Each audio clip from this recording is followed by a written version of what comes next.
नमस्ते, प्रणाम, जय हिंद, जय भारत। मैं अंकित गंगोरिया।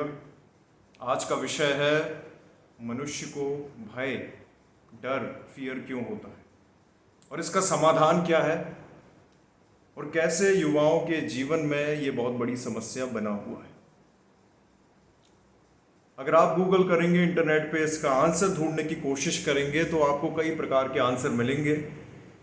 बड़े लोगों से सलाह मशवरा करेंगे तो बहुत सारी चीज़ें समझ में आएंगी। सोशल रिजेक्शन हो गया, सर्वाइवल इंस्टिंक्ट हो गया, अनसर्टेनिटी हो गया। लेकिन फंडामेंटली अगर मैं समझा हूँ तो पृथ्वी पे जीवित हर एक प्राणी के लिए अगर भय है तो उसका मुख्य और ओनली कारण, फर्स्ट इनिशियल जो कॉज है वो है अनसर्टेनिटी, अनिश्चितता। मतलब जहाँ पे भी संभावनाएं कम हो जाती हैं वहाँ पे भय की उत्पत्ति होती है, एंग्जाइटी होती है, डर होता है। और जैसे जैसे जीवन में अनसर्टेनिटी या जीवन के पायदानों में आपके अनसर्टेनिटी बढ़ती जाएगी, डर उतना ही बढ़ता जाएगा, कोई भी एज ग्रुप हो। और जैसे जैसे सर्टेनिटी बढ़ती जाएगी, मतलब संभावनाएं और गूढ़ होती जाएंगी, मजबूत होती जाएंगी, निश्चितता बढ़ती जाएगी, आपको डर कम लगेगा, एंग्जाइटी कम लगेगी।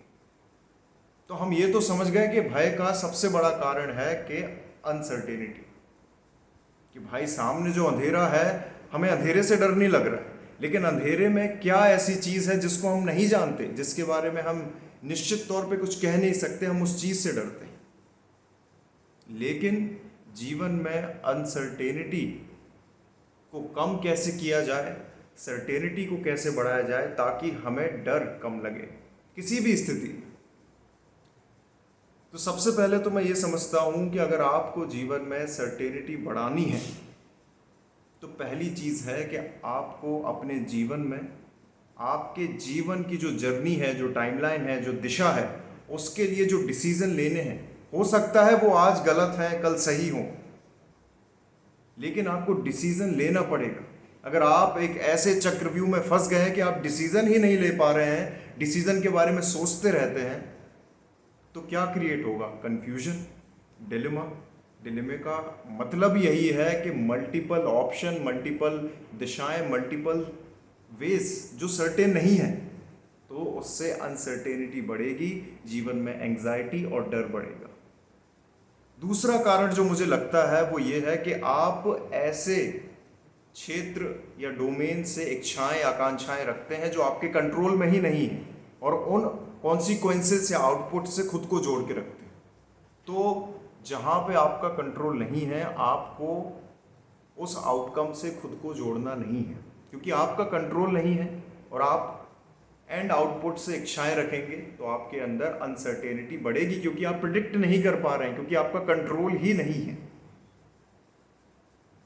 अब तीसरा जो कारण है कि अगर आपको अनसर्टेनिटी कम करना है, सर्टेनिटी बढ़ाना है, भय कम करना है, तो आपको जीवन में चीज़ों के बारे में, जिस क्षेत्र में आप काम कर रहे हैं, जिन लोगों के बीच में आप काम कर रहे हैं, जिस एनवायरनमेंट में काम कर रहे हैं, जिस टाइमलाइन में आप काम कर रहे हैं, उसके रिस्पेक्टिव आपको नॉलेज, विजडम, इंफॉर्मेशन और उस चीज़ के जानकार लोगों का होना आसपास बहुत ज़रूरी है। क्योंकि ऐसे लोग, ऐसी जानकारी, ऐसा नॉलेज जब आपके पास होगा तो आपके पास उस स्थिति, उस माहौल और ऐसे लोगों के बारे में कैलकुलेशन करना आसान होगा, सर्टेनिटी बढ़ जाएगी, अनसर्टेनिटी कम हो जाएगी। ठीक है। चौथा जो मुझे कारण, एक उपाय लगता है कि आप जीवन में भय कैसे कम कर सकते हैं, सर्टेनिटी कैसे बढ़ा सकते हैं, वो ये है कि आपके जो टारगेट्स हैं, जो आप अचीव करना चाहते हैं, उनको आप छोटे छोटे स्टेप्स में ब्रेक डाउन करें, एक प्रैक्टिकल वे में उसको ब्रेक डाउन करें, अचीवेबल वे में ब्रेक डाउन करें, और अपनी मेहनत और अपने एक्सपेक्टेशन का मिलान करें। अगर आपकी एक्सपेक्टेशन 20 लाख है और आप मेहनत 20,000 की करोगे, तो जो गैप है वही अनसर्टेनिटी है, वही आपका भय है, क्योंकि आप मेहनत कम कर रहे हैं, इच्छाएं ज़्यादा है, इसलिए आप डर रहे हैं। तो मैंने कुछ 4 मुख्य कारण आपको बताए जो अनसर्टेनिटी को कम करते हैं, जिससे सर्टेनिटी बढ़ती है और भय कम होता है।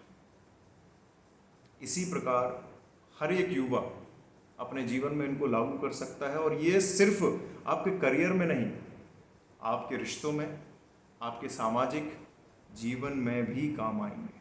उम्मीद है आपको इससे कुछ सीखने को मिला होगा। थैंक यू, धन्यवाद।